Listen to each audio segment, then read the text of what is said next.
Let's talk about the apocalypse, my friends. We got this story from the New York Post. Billionaire Peter Thiel's $13.5 million dream home in New Zealand is doomed. It's been characterized as a doomsday bunker or, emergency hideout. There's been a bunch of billionaires that have been talking about the end of days and wanting to build something. In this story, actually, I don't know if they have pictures. It's really amazing. I mean, this is super cool. Like, it's like hidden. The guys who designed the Olympics in Tokyo designed this. Wow. Oh, Yeah. really? Well, why are they opposing this actually? Like, I mean, like if you're talking about it's like a zoning dispute, isn't that like very in harmony with the existing terrain? It's like bad for the ecology But a few years ago, I think there's a CNN article out there that says this exact area was becoming like a doomsday prepper paradise. It is. Right? Like there's a lot of It's them out there. Matt Lauer's there. Yep. Millionaires and billionaires have like the story started coming out in like 2017 after Trump gets elected. Right. Millionaires and billionaires, and I'm talking about like high level millionaires, not like somebody who's got like 10 million, but somebody's worth like 750. They're building emergency bunkers in New Zealand. They've got, one of the craziest stories I read is that they carved out mountains with landing strips so you can fly into the mountain to land, like in Kingsman. You guys see Kingsman when they land in the mountain? Like, I haven't seen it. So it's like the bad guy wants to kill everybody because the planet's overheating. He's basically like a Bill Gates who started a tech company. Yeah, Scope X. And then he's like, he's got a list, but he's like, the planet is heating up. And so it's going to create a virus, which is climate change, and it's going to kill everybody. And so he wants to kill everybody to stop that from happening. Which is like, okay. So anyway, like they land their planes in this mountain. I've read stories about that. Also, you take a look at like Montana, Wyoming. That's cool. Tanning spot in Montana. It's one state. Yeah. Montana. Someone's about to incorporate right now. Wyoming. Wyoming. No, we don't need to reduce. We need to make more states. There needs to be East and West Wyoming. Right. We need more Republican senators. Yeah. All of Canada. Yeah, we should split West Virginia into East West Virginia and West Southeast Virginia. Southeast Virginia. So anyway, here's I did this as my 4 p.m. segment, but my question to you guys is, we'll expand this conversation. Are the millionaires and the billionaires, are they building this stuff because they know something we don't? Or is it because they got money to kick around and they said, why not? I think some might, but there's also lots of people with lots of money buying places on the coast, and they're also telling us the coasts are going to flood soon. Like so Obama maybe some do, maybe some don't. It's hard to say. It's like it's like a weird type of insurance policy. Right? Like I don't think Thiel is necessarily like a giant techno pessimist. Like he does a lot of other things, right? He's funding senators and he has a lot of different projects, or Senate races rather. But this strikes me as the kind of thing that's like, okay, it's the same reason some of these people get dual citizenship in like St. Kitts and Nevis or something. Exactly. Yeah, he's a New Zealand citizen now. Right. So it's like it's just a backup. Like, okay, things could get bad, right? I don't think he has a huge. That's the question. So that's what I'm saying, right? So you got a rich dude. Peter Thiel's worth $7.7 billion reportedly, and so you got that much money. Okay, it's going to cost you $13 million out of his $7.7 billion. Dude, he farts that much money. Yeah, that's a hell yes in my book. Yeah, so he's probably like, I got to buy some. Hey, Bill, set up a company and build me this thing in New Zealand. And you think about that, right? Like you're making, if he's got $1 billion, investments are going to make like what, 8% a year generally. So you're thinking he can screw around and play with a 5% of his net worth every year. Okay, well, 7.7 billion, do the math, 5 billion, 5% of 7 billion is what? But who even cares about growth? 350 million? At 7.7 billion, you don't have to work for multiple generations. Like your kids don't have to work. Yeah. So this is just play money, right? Like that's why he's thinking about having a meditation space in a doomsday bunker. That's a real luxury. That's the last thing I'd be thinking about my doomsday bunker. It's a very, very small, very like trivial insurance policy for like the hedging against the collapse of the United States or United States becoming particularly inhospitable. Look at the view. Is this an actual picture from his? I think it's a mock-up. Okay, so but if the view is anything like that, then that's better than just an insurance policy. It's a vacation home. Yeah. Are you safe from their prime minister though, even out there in New Zealand? Because she's like the worst. How does that work? How rich do you have to be off the prime minister's radar? I don't know with her. No, it doesn't work that way, man. You're stuck. I can't remember who we had on the show talking about how wealth is meaningless in an apocalypse. So you think you own something? Why? So like anybody who owns a house knows this. Why do you own the house? because someone wrote on a piece of paper you own the house. Good luck when some like a group of dudes, like 5 guys with shaved heads and ARs walk up and say, "Get out, it's my house." And you go, but I have the paper. And they go, "That's funny, I have the gun."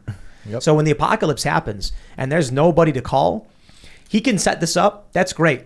And then he can be like, "I'm rich and I'm a billionaire and I have this bunker." And the prime minister, that crazy lady, can show up with one guy who's got one gun and they'd be like, "It's ours now." And unless he's got a way to defend himself, that's in an apocalypse when everything breaks down. Your deed doesn't mean anything. What you can defend is all that matters. And guess what? Someone as rich as Peter Thiel, his net worth will drop to about $500,000 when an apocalypse happens. Because his stocks, his investments, all that evaporate overnight. If there's a global governmental crisis or collapse and war breaks out, we've not seen something to this extent. Like even in major wars, you'll still have international like assets. Like somebody from Britain can put assets in Switzerland and all that kind of stuff. It's probably why Switzerland loved being neutral and people loved that they were. But if we actually got a total global breakdown of like international treaties and stuff, his net worth is what he can hold in his hands. Yeah, it's who trusts him and who's going to back him up.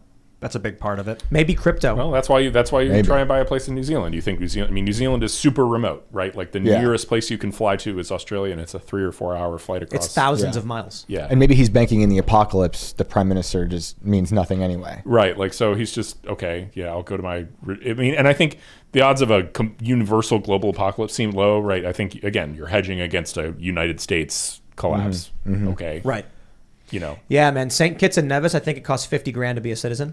Wow. Yeah, there's different like small Caribbean countries that like have. I think St. Kitts and Nevis is like the biggest one. And they're and people, the rich people love that island because their passports are better than the American passport, because it's an island nation of like no consequence.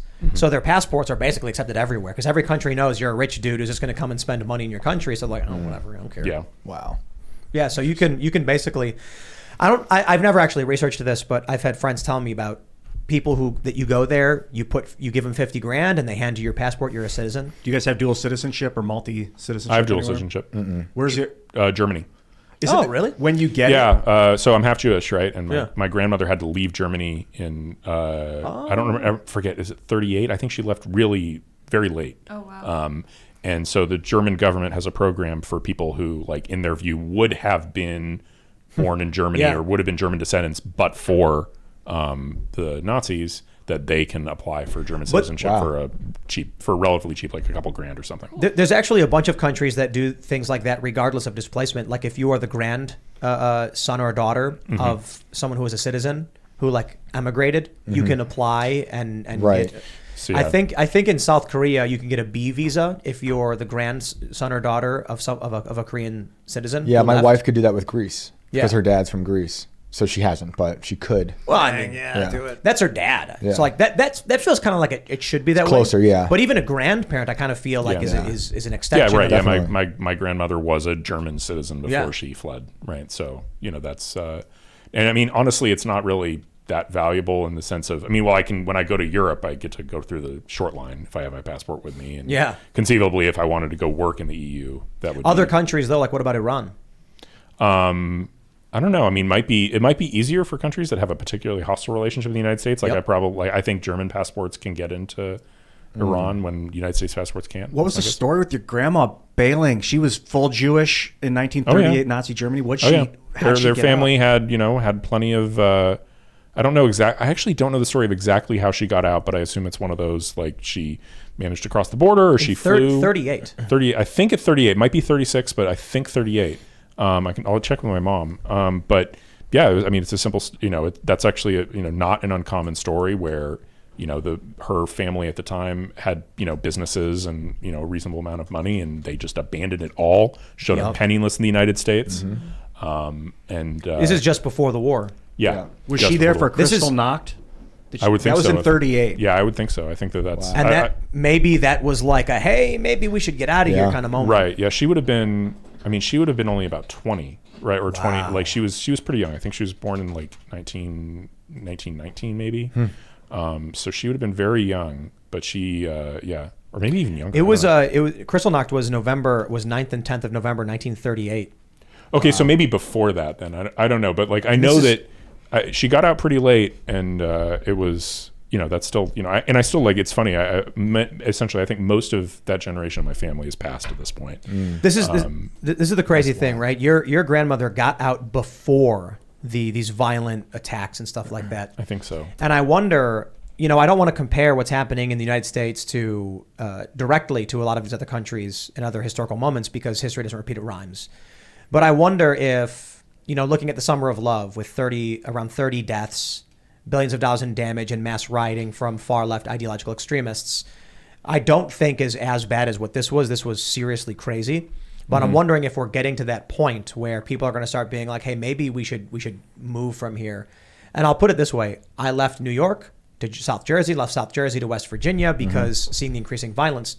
For people who are in Germany, Germany is a lot smaller than the United States. In the United States, if you're watching crises happen in your cities, you can go to the country to get away from it.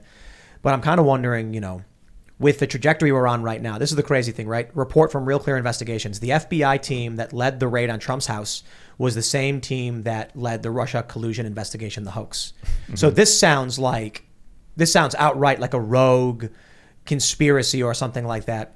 Thanks for checking out this segment from the Timcast IRL podcast. But if you want to check out the full show live, tune in Monday through Friday at 8 p.m.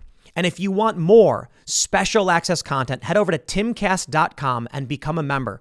Your membership helps sustain this company, keep our journalists employed, makes this show happen, and you will get access to exclusive members-only segments of the Timcast IRL podcast, and there's a massive library to check out. So again, go to timcast.com or tune in Monday through Friday at 8 p.m., and we'll see you all there.